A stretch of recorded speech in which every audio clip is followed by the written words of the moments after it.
अस्सलाम वालेकुम स्टूडेंट्स, आज हम करेंगे सिन text book of mathematics for class 11 chapter number 2 matrices and determinants.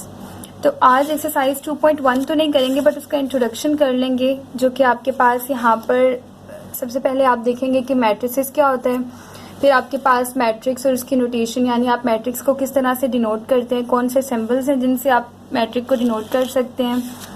उसके बाद आपके पास है ऑर्डर ऑफ मैट्रिक्स, ठीक है कि मैट्रिक्स का ऑर्डर आप किस तरह से फाइंड कर सकते हैं। उसके बाद equality of two matrix, then फिर आपके पास मैट्रिक्स की सारी टाइप्स हैं, row, column, square and rectangle matrix and so on. ये जितना भी इंट्रोडक्शन है आपके पास एक्सरसाइज 2.1 का, वो आज हम इस वीडियो में कंप्लीट कर लेंगे। ठीक है, तो स्टार्ट करते हैं। सबसे पहले आप देखें आपके पास मैट्रिक्स क्या होता है। तो मैट्रिक्स आपके पास यहाँ पर डेफिनेशन के अकॉर्डिंग क्या है, a rectangular array of numbers, symbols और expressions arrange in rows and columns is called matrix. उसके बाद आपके पास कह रहे हैं matrix are generally denoted by capital letters of English alphabet, small letters of English alphabets और numbers generally denote its elements or entries. The following notations are used to enclose the elements of matrix. अच्छा, सबसे पहले आपसे कह रहे हैं कि आपके पास देखें यहाँ पर मैट्रिक्स क्या होता है। मैट्रिक्स को इस तरह से डिफाइन कर सकते हैं कि आपके पास रेक्टेंगुलर अरेंजमेंट है किसकी, रोज एंड कॉलम्स की। ठीक है, रोज एंड कॉलम्स की जो रेक्टेंगुलर अरेंजमेंट है उसको आप मैट्रिक्स कहते हैं। फॉर एग्जाम्पल आप देखें यहाँ पर आपके पास अगर 2, 3, 4, -5, ठीक है, ये आपके पास क्या है, नंबर्स हैं। ठीक है, ये आपके पास नंबर्स हैं। अब आपने नंबर्स को अरेंज करना है। ठीक है, किस तरह से अरेंज करना है कि आप अगर इनको इस तरह से स्क्वायर ब्रैकेट के अंदर या तो इन सारे नंबर्स को एक रो में लिख दें, 2, 3, 4 एंड -5। तो ये आपके इसको डिनोट कर दें आप कैपिटल लेटर से ए से। ठीक है, तो ये आपके पास एक मैट्रिक्स हो जाएगी क्योंकि आपके पास ये स्क्वायर ब्रैकेट में इनक्लोज हो गए और आपके पास ये नंबर्स आपने अरेंज कर दिए in the form of rows and columns. देखिए आपके पास यहाँ पर किस तरह से आप रोज एंड कॉलम्स देखते हैं। ये जो आपके पास हॉरिजॉन्टल होती हैं ये पूरी आपके पास क्या है, एक रो है। तो आप कह सकते हैं कि इस मैट्रिक्स में रोज कितनी है, ओनली 1 रो है। ठीक है, और कॉलम्स किस तरह से देखते हैं आप, इस तरह से वर्टिकली। ठीक है, तो आप वर्टिकली आप अगर देखें तो आपके पास यहाँ पर कॉलम 1, ये आपके पास दूसरा कॉलम होगा, ये तीसरा कॉलम और ये आपके पास चौथा। तो आपके पास टोटल कॉलम्स कितने हैं, यहाँ पर 4 कॉलम्स हैं। ठीक है, इस तरह से आप एक मैट्रिक्स को बता सकते हैं कि इसमें टोटल नंबर ऑफ रोज 1 है और कॉलम्स आपके पास कितने हैं, 4 हैं। ठीक है, 1 रो है और 4 कॉलम्स हैं। अच्छा, अब मैट्रिक्स को जरूरी नहीं आप इसी फॉर्म में अरेंज करें, आप मैट्रिक्स को इस तरह से भी अरेंज कर सकते हैं कि यही 4 नंबर्स हैं, अब आप इनको एक कॉलम में लिख दें, जैसे इस तरह से आप अरेंज कर दें। बस आपके पास ये एक स्क्वायर ब्रैकेट के अंदर आपने इनको अरेंज करना होता है और आपके पास वो एक मैट्रिक्स कहलाती है। अब देखिए 2, 3, 4 -5 मैं इस तरह से लिख दूं, 2, 3, 4 एंड -5 और इसको डिनोट कर दूं बी से, कैपिटल लेटर से। ठीक है, कि बी इक्वल है 2, 3, 4 एंड -5। ये भी आपके पास एक मैट्रिक्स है और इसमें अगर आप नंबर ऑफ रोज देखें तो कितनी हैं आपके पास रोज, हॉरिजॉन्टली देखते हैं आप तो ये 1 रो, ये 2, 3 और 4। इसमें आपके पास रोज कितनी हो गई, 4, और कॉलम आपके पास क्या है, वर्टिकली अगर आप देखें तो कॉलम आपके पास 1 है। ठीक है, अब आप इनको इस तरह से भी अरेंज कर सकते हैं कि आपने इसी तरह से स्क्वायर ब्रैकेट लगाई और हाफ नंबर आपने, यानी यहाँ से लेके 4 नंबर्स है ना, तो 2 नंबर्स आपने इस तरह से लिख दिए एक रो में और दूसरी रो में भी आपने 2 नंबर्स लिख दिए, 4 और -5, और इसको डिनोट कर दिया सी से। तो ये भी आपके पास एक मैट्रिक्स है। ठीक है, और इसमें आप number of rows and columns किस तरह से काउंट करेंगे, तो आपके पास यहाँ पर देखें तो आपके पास ये एक रो है, हॉरिजॉन्टली आपने देखा तो ये आपके पास दूसरी रो है। तो रोज कितने हैं, 2 रोज हैं, और कॉलम्स अगर आप वर्टिकली देखें तो 1 एंड 2, तो कॉलम्स भी आपके पास कितने हैं, 2 हैं। तो इस तरह से आप मैट्रिसेस को जो है डिनोट कर सकते हैं। ठीक है, और मैट्रिक्स के लिए मैट्रिक्स की जो नोटेशन है यानी जो सिंबल आप यूज करते हैं मैट्रिक्स के लिए, वो ये 2 सिंबल्स आपकी बुक में दिए गए हैं। या तो आप मैट्रिक्स को इस सिंबल से डिनोट करते हैं, ठीक है, स्क्वायर ब्रैकेट से, या फिर आप इस तरह से राउंड ब्रैकेट में भी मैट्रिक्स को इनक्लोज कर सकते हैं। ठीक है, आपकी बुक में ये 2 सिंबल्स दिए गए हैं मैट्रिक्स को डिनोट करने के लिए। इसके अलावा आपको कहा गया है कि मैट्रिक्स को जो हम डिनोट करते हैं ना, कोई एक मैट्रिक्स है, उसको जो है कैपिटल लेटर से डिनोट करते हैं। ठीक है, अल्फाबेट का कोई भी कैपिटल लेटर होगा उससे हम मैट्रिक्स को डिनोट करेंगे। और मैट्रिक्स के अंदर जो एलिमेंट्स हैं, उसके कंपोनेंट्स हैं या एंट्रीज हैं, उनको आप स्मॉल लेटर से डिनोट करेंगे। वो आपके पास नंबर्स हो सकती हैं, अल्फाबेट्स हो सकते हैं, और वो आपके पास करेक्टर्स भी हो सकते हैं। ठीक है, करेक्टर्स यानी कोई भी आपके पास इस तरह से साइन, ठीक है, ये सारे आपके पास क्या होंगे, करेक्टर्स होंगे। तो आपके पास मैट्रिक्स में जो है एलिमेंट्स या उसके कंपोनेंट्स जो है करेक्टर्स भी हो सकते हैं। आपके पास 1 2 3 एंड सो ऑन नंबर्स भी हो सकते हैं, और कोई आपके पास अल्फाबेट्स भी हो सकते हैं। ठीक है, स्मॉल लेटर्स में। तो इस तरह से आप जो है मैट्रिक्स के एलिमेंट्स को डिनोट करती हैं। ठीक है, एलिमेंट्स को क्या कह सकते हैं आप, यहाँ पर अगर मैं एलिमेंट्स लिखूं, ठीक है, तो एलिमेंट्स आप बताएंगे कि मैट्रिक्स में एलिमेंट्स क्या होता है। अगर आपके पास एक मैट्रिक्स है ए, ठीक है, ए एक मैट्रिक्स है। देखिए, मैट्रिक्स को डिनोट मैंने कैपिटल लेटर से किया, लेकिन मैट्रिक्स के अंदर जो हम उसके कंपोनेंट्स लिखते हैं ना, अब इस मैट्रिक्स के अंदर जो इसके कंपोनेंट्स हम लिखेंगे, चाहे वो आप लिख रहे हैं A B C D E F, ठीक है, ये कंपोनेंट्स लिख रहे हैं, या फिर आप एक मैट्रिक्स को इस तरह से लिख रहे हैं कि बी एक मैट्रिक्स है और उसके अंदर कंपोनेंट्स आपने क्या लिखे हैं 1 2 3 4 5 6, या फिर आपने ये लिखे हैं। ठीक है, या तो आपके पास कंपोनेंट्स अल्फाबेट्स हैं, लेटर्स हैं, या फिर कोई सिंबल्स हैं, कैरेक्टर्स हैं। तो आपने क्या कहना है कि वो जो आपके पास मैट्रिक्स के अंदर कंपोनेंट्स आपने मैट्रिक्स के लिखे हैं, उन्हीं कंपोनेंट्स को यहाँ पर आप एलिमेंट्स भी कहते हैं और कैरेक्टर्स भी, एलिमेंट्स भी कहते हैं और एंट्रीज भी कहते हैं। ठीक है, एलिमेंट्स या फिर एंट्रीज, ये आपके पास क्या होते हैं, जो कंपोनेंट्स होते हैं एक मैट्रिक्स के। जैसे ए आपके पास एक एलिमेंट है, बी आपके पास एक एलिमेंट है, सी आपके पास एक एलिमेंट है। इसी तरह इस मैट्रिक्स में 1 आपके पास एक एलिमेंट है, 2 एक एलिमेंट है, 3 आपके पास एक एलिमेंट है। ठीक है, तो ये आपके पास हो गया एलिमेंट्स। और आपके पास मैट्रिक्स क्या होता है, इस तरह से आप मैट्रिक्स को डिनोट करते हैं। मैट्रिक्स की डेफिनेशन आप क्या लिख सकते हैं कि rectangular arrangement of rose in columns. ठीक है, रेक्टेंगुलर अरेंजमेंट, जो आप नंबर्स को, लेटर्स को, या जो आपके पास सिंबल्स हैं उनको डिनोट करते हैं in the form of rose in columns square bracket के अंदर, वो आपके पास क्या कहलाती है, मैट्रिक्स कहलाती है। ठीक है, उसके बाद आपने एलिमेंट्स या एंट्रीज भी देख ली कि वो क्या होता है। अच्छा, उसके बाद आपके पास नेक्स्ट टॉपिक आ जाता है यहाँ पर ऑर्डर ऑफ मैट्रिक्स। अगर आपको एक मैट्रिक्स दी जाए और आपने उसका ऑर्डर किस तरह से फाइंड करना है। ठीक है, तो आप यहाँ पर देखें ऑर्डर किस तरह से फाइंड करते हैं, ऑर्डर ऑफ मैट्रिक्स। अगर आपके पास एक मैट्रिक्स दी गई है जो कि आपके पास है, आप कोई भी मैट्रिक्स यहाँ पर लिख लें इस तरह से 2 3 4 एंड 5। ठीक है, आपके पास ये एक मैट्रिक्स है। अब आपने इसका, आपको कहा गया क्वेश्चन कि इसका ऑर्डर फाइंड करें। ठीक है, आपको पता है मैट्रिक्स को हम कैपिटल लेटर से डिनोट करते हैं। तो ए एक मैट्रिक्स है जिसके अंदर आपके पास एलिमेंट्स या एंट्रीज क्या है 2 3 4 एंड 5। अब आपने इसको फाइंड करना है ऑर्डर। तो ऑर्डर के लिए आपके पास क्या होता है, फॉर्मूला होता है, वो ये होता है कि आपने क्या करना होता है, रो क्रॉस कॉलम।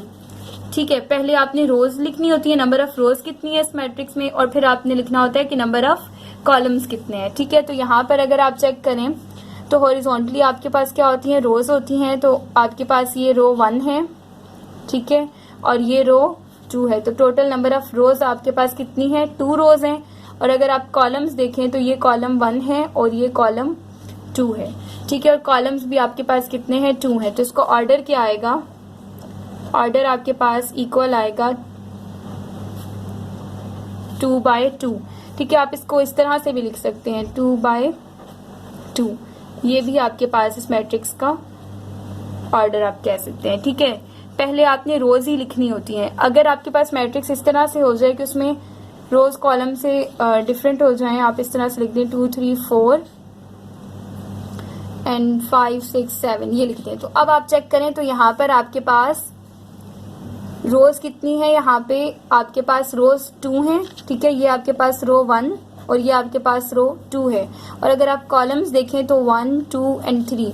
ठीक है, column 1 column 2 and column 3। Column आपके पास 3 हो गए हैं, लेकिन आप इसको इस तरह से नहीं लिख सकते 3/2, क्योंकि कॉलम पहले नहीं लिखते। आपके पास फॉर्मूला क्या होता है, रो मल्टीप्लाई बाय कॉलम। ठीक है, रो बाय कॉलम आप लिखते हैं, तो रो पहले लिखेंगे। तो यहाँ पर अगर आप इस फॉर्म में लिखेंगे 3 × 2, यानी कॉलम को रो से लिखेंगे, रो पहले कॉलम और फिर रो लिखेंगे तो ये आपके पास क्रॉस हो जाएगा। आपने पहले रो लिखनी है और फिर कॉलम लिखना है, ठीक है, रो बाय कॉलम। आपके पास ये क्या होगा ऑर्डर यहाँ पर इस मैट्रिक्स का कि पहले रोज आएंगी, तो रो कितनी है आपके पास यहाँ पर 2 और कॉलम कितने हैं आपके पास यहाँ पर कॉलम्स 3 हैं, तो 2/3 ये आपके पास इस मैट्रिक्स का ऑर्डर होगा, ठीक है।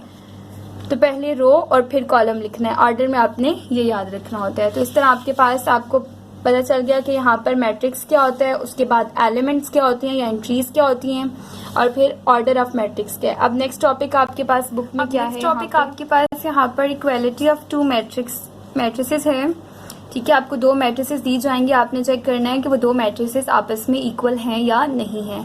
उससे पहले आप यहाँ पर देख सकते हैं कि ऑर्डर ऑफ मैट्रिक्स तो आपको अच्छे से समझ आ गया ना। तो आपने ऑर्डर किस तरह से फाइंड करना होगा कि आपको रोज और कॉलम्स को देखना होगा, और फॉर्मूला क्या है रो बाय कॉलम। तो आपके पास ये जो फर्स्ट मैट्रिक्स है, अगर हम बुक की एग्जांपल्स को देखें तो आपके पास यहाँ पर ये रो 1 है, ये रो 2 है, क्योंकि हॉरिजॉन्टली आपके पास रोज होती हैं, तो 2 रोज हो गई। ये कॉलम 1 है, ये कॉलम 2 है, तो 2 कॉलम्स हो गए आपके पास। तो 2/2 इस मैट्रिक्स का ऑर्डर है। 2 यहाँ पे रोज को रिप्रेजेंट कर रहा है और ये वाला 2 यहाँ पर कॉलम्स को रिप्रेजेंट कर रहा है, ठीक है। तो 2/2 इसका ऑर्डर आ गया। अब यहाँ पे आपके पास अगेन आप ऑर्डर किस तरह से देखते हैं, हॉरिजॉन्टली आपके पास रोज होती हैं और वर्टिकली आपके पास कॉलम्स होते हैं। तो आपके पास रो 1, रो 2, रो 3 रोज हैं, और row column 1, column 2, column 3 vertically आपके पास 3 कॉलम्स हैं। तो ये 3 रो को रिप्रेजेंट कर रहा है और ये 3 कॉलम्स को। तो 3/3 आपके पास इस मैट्रिक्स का ऑर्डर है। अब आप अगर इस मैट्रिक्स को देखें यहाँ पर, तो आपके पास देखें रोज कितनी है, रो 1 हॉरिजॉन्टली देखना है रोज को, ठीक है। रो 1, रो 2, रो 3 आपके पास रोज हैं, और ओवरऑल कॉलम वर्टिकली आप देखें तो एक ही कॉलम है। तो देखिए पहले रोज लिखते हैं ऑर्डर में, तो रोज आपके पास 3 हैं और कॉलम आपके पास 1 है, तो 3/1 आपके पास इस मैट्रिक्स का ऑर्डर है। अब अगर आप इस मैट्रिक्स को देखें तो यहाँ पे आपके पास रोज को हॉरिजॉन्टली देखते हैं तो ओनली 1 रो है, ठीक है, और कॉलम्स को वर्टिकली देखते हैं तो 1 2 3 आपके पास कॉलम है। तो 1/3 आपके पास इस मैट्रिक्स का ऑर्डर है। 1 रिप्रेजेंट कर रहा है रो को और 3 रिप्रेजेंट कर रहा है कॉलम को, ठीक है। तो ऑर्डर फाइंड करने के लिए फार्मूला आपको याद रखना है रो बाय कॉलम। पहले हमेशा रोज ही आएंगी, ठीक है, और उसके बाद सेकेंड नंबर पे कॉलम, ठीक है। मिस्टेक नहीं करनी, अगर आप पहले कॉलम लिख देते हैं और फिर रोज लिखते हैं तो आपके पास क्रॉस हो जाएगा, ठीक है। पहले रोज और फिर कॉलम, और ये एमसीक्यूज के लिए इंपॉर्टेंट है। उसके बाद आपके पास है इक्वालिटी ऑफ 2 मैट्रिक्स। अब 2 मैट्रिसेस आपस में इक्वल कब होंगी, उसके लिए आपके पास देखें 2 कंडीशंस होती हैं। पहले आप यहाँ पे डेफिनेशन पढ़ लें, फिर मैं आपको एक्सप्लेन कर दी थी। यहाँ पे क्या है, 2 matrices A and B are said to be equal. 2 matrices आपके पास यानी इक्वल तभी होंगी if they have the same order और dimension and the corresponding elements are equal. आपको 2 कंडीशंस बता दी गई हैं इस डेफिनेशन में। देखिए यहाँ पर कि आपके पास इक्वालिटी ऑफ मैट्रिसेस है, ठीक है, और आपने बताना है कि 2 मैट्रिसेस आपके पास इक्वल कब होंगी, ठीक है। आपके पास बुक में जो एग्जांपल दिए मैं वही एक्सप्लेन कर देती हूँ यहाँ पे। डेफिनेशन भी वही वाली यहाँ पे एक्सप्लेन करूंगी। डेफिनेशन आप बुक से याद कर लें, और यहाँ पे आपके पास A इक्वल है 1 2 3 एंड 4, ये बुक की एग्जांपल है, ठीक है, इक्वालिटी ऑफ मैट्रिक्स में जो दी हुई है। और आपके पास आपको दिया हुआ है B, ठीक है, B आपको दिया हुआ है कि B इक्वल है 2 - 1 4 - 1, आगे है 1 + 1 और 3 + 1, ठीक है, 1 + 1 और 3 + 1। अब आपने क्या चेक करना होता है इक्वालिटी ऑफ मैट्रिसेस में, आपने चेक करना होता है कि 2 कंडीशंस हैं। कंडीशन नंबर 1 है आपके पास कि उनका ऑर्डर सेम होना चाहिए। कंडीशन 1 क्या है आपके पास कि 2 मैट्रिक्स का जो आपको 2 मैट्रिसेस दी हुई हैं उनका ऑर्डर सेम होना चाहिए, ये आपके पास कंडीशन 1 है। और कंडीशन नंबर 2 आपके पास क्या है, यहाँ पर कंडीशन 2 है आपके पास कि आपने उनके जो करस्पॉन्डिंग एलिमेंट्स है ना, जैसे यहाँ पर 1 है तो इसका करस्पॉन्डिंग एलिमेंट यहाँ पर 2 - 1 है, यहाँ पर 2 है तो इसका करस्पॉन्डिंग एलिमेंट यहाँ पर 1 + 1 है, यहाँ 3 है तो इसका करस्पॉन्डिंग एलिमेंट यहाँ पर 4 - 1 है, यहाँ 4 है तो इसका करस्पॉन्डिंग एलिमेंट यहाँ पर 3 + 1 है। तो उनके जो करस्पॉन्डिंग एलिमेंट्स हैं, ठीक है, करस्पॉन्डिंग एलिमेंट्स वो क्या होने चाहिए, सेम होने चाहिए या इक्वल होने चाहिए, ठीक है। ये दो कंडीशंस अगर वो दो मैट्रिक्स फुलफिल करती हैं तो वो दो मैट्रिक्स आपस में क्या हैं, इक्वल हैं। ठीक है, दो मैट्रिक्स इक्वल तभी होंगी अगर उन दोनों मैट्रिक्स का ऑर्डर सेम है और उनके कॉरस्पॉन्डिंग एलिमेंट्स भी आपस में सेम हैं, तो हम कहेंगे कि मैट्रिक्स ए मैट्रिक्स बी के इक्वल है। ठीक है, और इक्वल के लिए, इक्वालिटी के लिए आप ये साइन यूज करते हैं। ठीक है, ये सिंबल है इक्वालिटी का। अच्छा, अब आपने क्या करना है, यहाँ पर आपको दो, आप यहाँ पर देखें कि आपके पास, चेक कर लें आप इन दो मैट्रिसेस को जो आपके पास ए और बी मैट्रिसेस हैं, कि आपने इनमें ये दोनों जो है चेक करने हैं, ऑर्डर भी चेक करना है और करस्पॉन्डिंग एलिमेंट्स भी चेक करने हैं। ठीक है, तो सबसे पहले आप इनका ऑर्डर चेक कर लें। ऑर्डर किस तरह से आप चेक करेंगे कि यहाँ पर देखें, मैट्रिक्स जो ए है आपके पास, ए मैट्रिक्स में आप देखेंगे कि रोज एंड कॉलम्स, ठीक है, कितने रोज हैं और कितनी कॉलम्स हैं। तो आप रोज किस तरह से देखते हैं, ये आपके पास रो 1 है, ये आपके पास रो 2 है, हॉरिजॉन्टली देखते हैं ना। तो मैट्रिक्स ए में जो है आपके पास 2 रोज हैं। ठीक है, आप यहाँ लिखेंगे ऑर्डर ऑफ मैट्रिक्स ए, वो कितना है आपके पास, 2 रोज हैं, 2 बाय कॉलम्स कितने हैं आपके पास 2, तो 2 बाय 2 आपके पास मैट्रिक्स ए का ऑर्डर है। ठीक है, अब मैट्रिक्स बी का ऑर्डर चेक करें, तो आपके पास रोज कितनी है, हॉरिजॉन्टली चेक करें 1 and 2, तो आपके पास ऑर्डर ऑफ मैट्रिक्स बी यहाँ पे क्या होगा, 2 रोज, आपको पता चल गई 2 रोज हैं, और कॉलम्स चेक करें तो आपके पास 2 कॉलम्स है वर्टिकली। ठीक है, तो कॉलम्स भी 2 हैं, तो इन दोनों का ऑर्डर क्या है, सेम है। ठीक है, तो एक कंडीशन आपके पास पूरी हो गई। अब दूसरी कंडीशन आपने चेक करनी है कि इनके कॉरस्पॉन्डिंग एलिमेंट जैसे कि 1 का यहाँ पर 2 - 1 है, तो उसके लिए आप इस मैट्रिक्स बी को सॉल्व कर लें। तो आप फिर डायरेक्टली इनको कर लें कि ए मैट्रिक्स आपके पास इक्वल है 1 2 3 4 के, और बी आपके पास इक्वल है, इसको सॉल्व कर लें, 2 - 1 1, 4 - 1 3, 1 + 1 2 और 3 + 1 4। ठीक है, अब आप इनके कॉरस्पॉन्डिंग एलिमेंट्स मैच करें। यहाँ पे 1 का कॉरस्पॉन्डिंग एलिमेंट 1 है, 2 के लिए आपके पास 2 है, 3 के लिए आपके पास 3 है और 4 के लिए 4 है। तो कॉरस्पॉन्डिंग एलिमेंट्स भी आपके पास क्या हो गए, सॉरी, पहले ऑर्डर सेम था और अब आपके पास कॉरस्पॉन्डिंग एलिमेंट्स भी सेम हो गए। इसका मतलब ये दोनों कंडीशंस जो इक्वालिटी ऑफ मैट्रिक्स के लिए थी वो सेटिस्फाई हो रही है यहाँ पर। तो आपके पास, आप लिख सकते हैं, इक्वालिटी का साइन आपको पता है और आप कहेंगे कि मैट्रिक्स ए जो है वो मैट्रिक्स बी के इक्वल है। तो ये आपके पास यहाँ पे आप कह सकते हैं कि मैट्रिक्स ए और मैट्रिक्स बी आपस में इक्वल है। अब वो वाली मैट्रिक्स देखते हैं कि अगर वो जो है आपस में इक्वल ना हो, अगर दो मैट्रिक्स आपस में इक्वल ना हो तो क्या, कैसे हमें पता चलेगा। तो उसमें से ये होगा कि अगर इन दोनों में से कोई एक कंडीशन भी फुलफिल नहीं हो रही, यानी अगर तो उनका ऑर्डर सेम नहीं है या फिर ऑर्डर सेम है, उनके कॉरस्पॉन्डिंग एलिमेंट सेम नहीं है, तो वो मैट्रिक्स आपस में इक्वल नहीं है। इसकी एग्जाम्पल भी आपकी बुक में यहाँ पर दी गई है, आप अपनी बुक से ही इसकी एग्जाम्पल ले लें। यहाँ आप देखिए, आपको एक मैट्रिक्स दी गई है 4 - 3 और -5, इसको आप कहते हैं मैट्रिक्स ए है, और ये आपके पास 4 - 3 - 5 मैट्रिक्स बी है। आप मैट्रिक्स ए का ऑर्डर चेक करें तो रोज चेक करें, यहाँ पर 1 2 3 रोज हैं, कॉलम आपके पास ओवरऑल 1 है, तो कॉलम 1 है, तो रो बाय कॉलम 3 by 1 इसका ऑर्डर है। ठीक है, मैट्रिक्स ए का ऑर्डर क्या है, 3 by 1। अब मैट्रिक्स बी ये है, तो इसमें रोज काउंट करें तो ओवरऑल आप देखें हॉरिजॉन्टली आपके पास ओनली 1 रो है, तो आपने यहाँ पर रो लिखी 1, और ऑर्डर में आप अब चेक करें इसका कॉलम, तो कॉलम आपके पास वर्टिकली 1 2 and 3 कॉलम्स है, तो 1 by 3 आपके पास मैट्रिक्स बी का ऑर्डर है। अब इन दोनों ऑर्डर्स को आपस में मैच करें तो 3 by 1 है, एक का ऑर्डर आप देखें 3 by 1 है, एक मैट्रिक्स का यहाँ पे 3 by 1 है। ठीक है, ये ए का ऑर्डर है, और बी का ऑर्डर आपके पास 1 by 3 आया है। तो आपको पता है ऑर्डर किसके इक्वल होता है, रो मल्टीप्लाई बाय कॉलम, यानी रो बाय कॉलम के इक्वल होता है ना ऑर्डर आपके पास।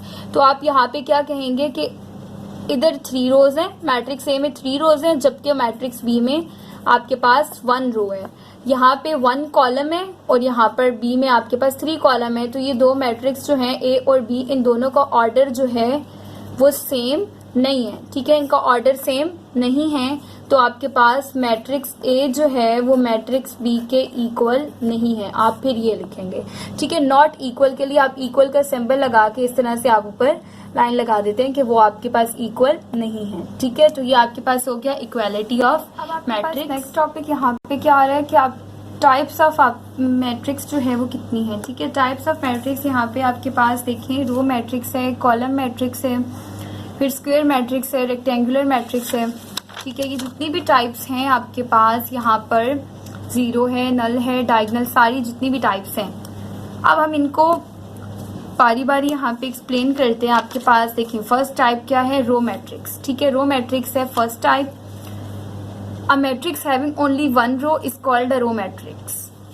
Matrix of order आपको क्या दिया गया है, 1 cross n is a row matrix। यहाँ पे आपको क्या कह रहे हैं, ऐसी मैट्रिक्स जिसमें सिर्फ एक ही रो हो, यानी इस तरह हॉरिजॉन्टली जो रो होती है ना वो जस्ट 1 हो, कॉलम्स जितने भी हो जाएं, रो आपके पास एक ही हो, तो वो मैट्रिक्स रो मैट्रिक्स कहलाती है। अब आपके पास देखें इन्होंने जो 1 क्रॉस n यहाँ पर लिखा है, आपको पता है ऑर्डर आप कैसे फाइंड करते हैं, ऑर्डर 1 यानी यहाँ पे रो को रिप्रेजेंट कर रहा है, बाय n आपके पास कॉलम्स को रिप्रेजेंट कर रहा है। तो मैंने कहा ना नंबर ऑफ कॉलम्स जितने भी हों, तो हमने कहा n नंबर ऑफ कॉलम्स है, यानी हमें नहीं पता नंबर ऑफ कॉलम्स कितने हैं, जितने भी हों, लेकिन रो हमने लिख दिया यहाँ पर कि रो जो है हमारे पास 1 ही होनी चाहिए। तो रो जब आपके पास 1 होगी, कॉलम्स जितने भी हों 2 3 4 5 जितने भी कॉलम्स हों, वो आपके पास रो मैट्रिक्स कहलाएगी, क्योंकि रो आपके पास कितनी है, 1 है। तो अगर आप बुक में यहाँ पर एक बुक की एग्जांपल देखें तो वो मैंने यहाँ पे लिख दी है आपके पास कि रो मैट्रिक्स जो है आपको एक मैट्रिक्स दी हुई है जिसमें आपके पास एलिमेंट्स क्या हैं या एंट्रीज हैं ए एंड बी। ठीक है, और आपके पास आप अगर रो देखें, ठीक है, सॉरी यहाँ पर कॉमास नहीं आएंगे। ठीक है, कॉमास नहीं लगाने, ये इस तरह से आपके पास ए और बी है और यहाँ पे अल्फा बीटा गैमा है। तो आपने देखें फर्स्ट एग्जांपल को चेक करें, अगर मैं इसका आपको ऑर्डर बताऊं, ऑर्डर हम इसका देखें तो हमारे पास क्या आएगा, रोज कितनी है, नंबर ऑफ रोज आपके पास इस तरह से हॉरिजॉन्टली देखें तो रो 1 है, और कॉलम्स इस तरह वर्टिकली देखें, कॉलम 1 कॉलम 2, तो कॉलम्स 2 हैं। ऑर्डर आप कैसे लिखते हैं, रो बाय कॉलम। तो ऑर्डर क्या आएगा, रो कितनी है, 1 है, क्योंकि देखिए हॉरिजॉन्टली 1 है, और कॉलम कितने हैं, 2, तो इसका ऑर्डर 1/2 आ रहा है, यानी देखिए 1/n, n यानी नंबर ऑफ कॉलम्स जितने भी हों, वो जैसे आपके पास डेफिनेशन में दिया हुआ है। तो ये इस तरह की मैट्रिक्स आपके पास रो मैट्रिक्स कहलाती है। सिमिलरली यहाँ पर देखें, रो आपके पास ओवरऑल हॉरिजॉन्टली कितनी है, रो 1 है, एक ही रो है, लेकिन कॉलम 1 2 3 कॉलम्स है आपके पास। तो इसको ऑर्डर आपके पास क्या आएगा, यहाँ पर रो मल्टीप्लाई बाय कॉलम होता है, रो आपके पास 1 है और कॉलम आपके पास 3 है, तो 1/3। तो ये दोनों मैट्रिक्स आपके पास रो मैट्रिक्स है, क्योंकि दोनों में अगर आप देखें तो रोज कितनी है, 1 है। ठीक है, और अकॉर्डिंग टू डेफिनेशन अगर रो 1 होगी और नंबर ऑफ कॉलम्स यानी n नंबर ऑफ कॉलम्स होंगे तो मैट्रिक्स रो मैट्रिक्स होगी। अब आते हैं कॉलम मैट्रिक्स पे, तो आपके पास देखें कॉलम मैट्रिक्स की यहाँ पर डेफिनेशन है, matrix having only 1 column is called a column matrix. Matrix of order m cross 1 is called a column matrix. अब ऑर्डर देखें m क्रॉस 1, ऐसी मैट्रिक्स जिसमें जस्ट 1 कॉलम हो। ठीक है, नंबर ऑफ रोज जितनी भी हों, लेकिन कॉलम जो है आपके पास वर्टिकली एक हो। ठीक है, एक कॉलम हो और रोज जो है m नंबर ऑफ रोज हो, तो वो मैट्रिक्स जो है आपके पास कॉलम मैट्रिक्स कहलाती है। अब इसकी एग्जांपल्स आप देखें, यहाँ से एग्जांपल से समझ आएगी अच्छे से। कॉलम मैट्रिक्स यहाँ पे आपको एग्जांपल दी हुई है कि आपके पास A एक मैट्रिक्स है और B एक मैट्रिक्स है। पहले A मैट्रिक्स को देखते हैं। A में आपके पास 2 एलिमेंट्स हैं, A एंड B। अगर आप रोज देखें तो आप हॉरिजॉन्टली देखते हैं ना रोज, तो रोज आप यहाँ पर अगर देखें तो आपके पास ये रो 1 है, ये रो 2 है, तो रोज कितनी है आपके पास, यहाँ पे आप ऑर्डर लिखें कि आपके पास ऑर्डर इक्वल होता है रो बाय कॉलम। ठीक है, और रो बाय कॉलम, रो आपके पास आई हैं 1 एंड 2 रोज हैं। ठीक है, सॉरी यहाँ पर आप लिखेंगे कि नंबर ऑफ रोज आपके पास कितनी है, 2, और बाय कॉलम देखें, कॉलम आपके पास ओनली 1 है, वर्टिकली कॉलम होता है ना, तो आपके पास कॉलम जस्ट 1 है, तो 2/1। और अगर आप डेफिनेशन के अकॉर्डिंग यहाँ पे ऊपर लिख लें m क्रॉस 1, यानी m नंबर ऑफ रोज हों और कॉलम आपके पास जस्ट 1 हो, तो ऐसी मैट्रिक्स आपके पास कॉलम मैट्रिक्स कहलाती है। ठीक है, ये क्लियर हो गया। अब दूसरे का भी ऑर्डर डायरेक्ट हम यहाँ पर फाइंड कर लेते हैं। कि आपके पास देखें रोज कितनी है, रो 1 हॉरिजॉन्टली देखें, रो 2, रो 3, तो नंबर ऑफ रोज कितनी है, 3 है, और कॉलम आपके पास एक ही है, ओनली 1। तो 3/1 आपके पास जो है इसका ऑर्डर हो गया यहाँ पर। उसके बाद आपके पास देखें नेक्स्ट टाइप है कौन सी मैट्रिक्स। ये 2 एग्जाम्पल्स मैंने आपको समझा दिए यहाँ से, ये 2 एग्जाम्पल्स भी, ठीक है। अब आपके पास है square matrix, a matrix in which the number of rows and columns are equal are called square matrix. Matrix of order m cross n is a square matrix if m is equals to n। क्या कह रहे हैं कि ऐसी matrix जिसमें आपके पास रोज equal हो जाएं कॉलम के, ठीक है। एक मैट्रिक्स जो है वो आपके पास स्क्वायर मैट्रिक्स तब कहलाएगी कि आपके पास जो नंबर ऑफ रोज हैं वो नंबर ऑफ कॉलम के इक्वल हो जाएं, ठीक है। यानी कि आपके पास अगर एक मैट्रिक्स है उसका ऑर्डर क्या है, m क्रॉस n, यानी उसमें m रोज हैं और n कॉलम्स हैं, तो अब वो स्क्वायर मैट्रिक्स तब होगी कि m इक्वल हो n के, यानी रो इक्वल हो कॉलम के, तो वो मैट्रिक्स कहलाएगी स्क्वायर मैट्रिक्स। अब आप यहाँ से एग्जांपल्स भी इसकी देख लें। आपके पास ये एक मैट्रिक्स A है 1 2 3 4, ठीक है, ये इसके एलिमेंट्स हैं। आपने बताना है कि ये स्क्वायर मैट्रिक्स है, तो किस तरह से स्क्वायर मैट्रिक्स है आप इसका ऑर्डर देखेंगे। तो ऑर्डर आप चेक करें इसका, तो ऑर्डर आपको पता है रो बाय कॉलम होता है, तो आप रोज देखें, रो 1 रो 2, तो 2 रोज हैं, आप यहाँ लिखें 2 बाय कॉलम कितना है 1 2, तो कॉलम कितना है 2। तो देखें ये आपके पास रो है, ये आपके पास कॉलम है, 2 रोज हैं 2 ही कॉलम्स है, तो ऑर्डर आपके पास रोज और columns number of rows number of columns के इक्वल हो गई, तो ये मैट्रिक्स ए जो है ये आपके पास क्या है, स्क्वायर मैट्रिक्स है। अब सी मैट्रिक्स को देखें तो यहाँ पर आपके पास क्या है 1 2 3 4 5 6 एंड 7 8 9, ये आपके पास इसके एलिमेंट्स या एंट्रीज हैं। आपने इसका भी ऑर्डर देखना है, तो ऑर्डर आपके पास आएगा यहाँ पे, देखिए नंबर ऑफ रोज कितनी है 1 2 3, तो आपके पास 3 रोज हैं और कॉलम्स कितने हैं 1 2 3, तो आपके पास 3 कॉलम्स हैं, यानी जो आपके पास नंबर ऑफ रोज हैं वो नंबर ऑफ कॉलम्स के इक्वल आ गई, तो मैट्रिक्स सी भी आपके पास क्या है, स्क्वायर मैट्रिक्स है, ठीक है। अब हम नेक्स्ट टाइप देखते हैं। यहाँ पर नेक्स्ट टाइप आपके पास क्या है, रेक्टेंगुलर मैट्रिक्स। अब rectangular matrix, a matrix in which the number of rows is not equal to number of columns is called rectangular matrix.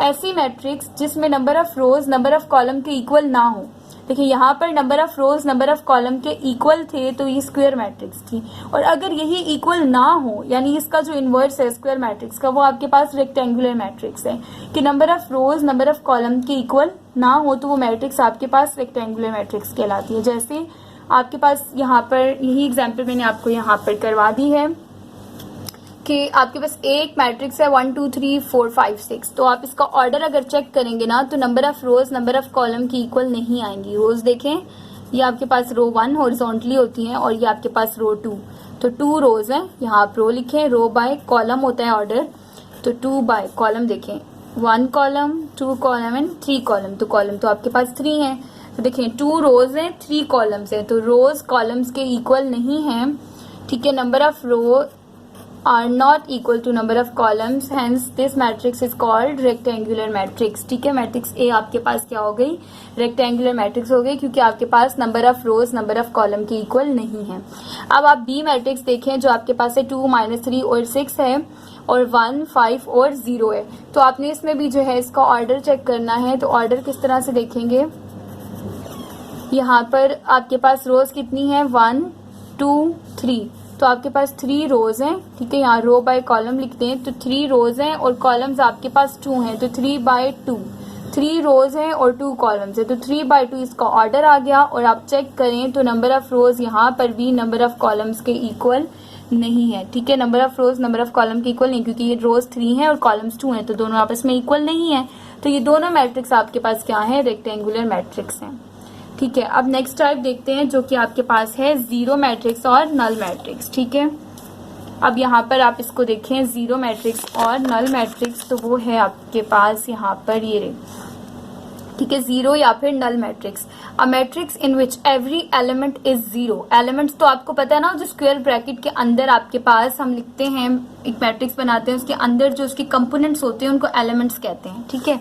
अब जीरो या नल मैट्रिक्स कौन सी मैट्रिक्स होती है, ऐसी मैट्रिक्स जिसमें हर एलिमेंट क्या हो, जीरो हो, is called a zero or a null matrix. Symbolically, a null matrix or order m cross n is denoted by OMN. ठीक है, आप देखें आपके पास एक मैट्रिक्स है, यहाँ पर मैं यही एग्जाम्पल्स जो बुक में इन्होंने दिए हैं, हम वो एग्जाम्पल्स यहाँ पर मैंने लिख दी, हम यहाँ से एग्जाम्पल समझ लेते हैं। ठीक है, ऑर्डर आप देख लें, इसका ऑर्डर क्या है, 2 by 2 की मैट्रिक्स है, लेकिन इसका हर एलिमेंट क्या है, each and every element of matrix A is 0। ठीक है, सारे एलिमेंट्स क्या है, 0 है, तो मैट्रिक्स ए आपके पास क्या है, 0 मैट्रिक्स है या फिर नल मैट्रिक्स है। ठीक है, आप इसको 0 या फिर नल मैट्रिक्स कहेंगे और इसको आप डिनोट करेंगे ओ से, यहाँ पर भी और यहाँ पर भी। ठीक हो गया, ये आपके पास बुक में लिखा हुआ है कि आपने इसको ओ से डिनोट करना है। और ये जो मैट्रिक्स है ये आपके पास नल मैट्रिक्स तभी होगी जब ईच एंड एवरी एलिमेंट इस मैट्रिक्स का 0 होगा।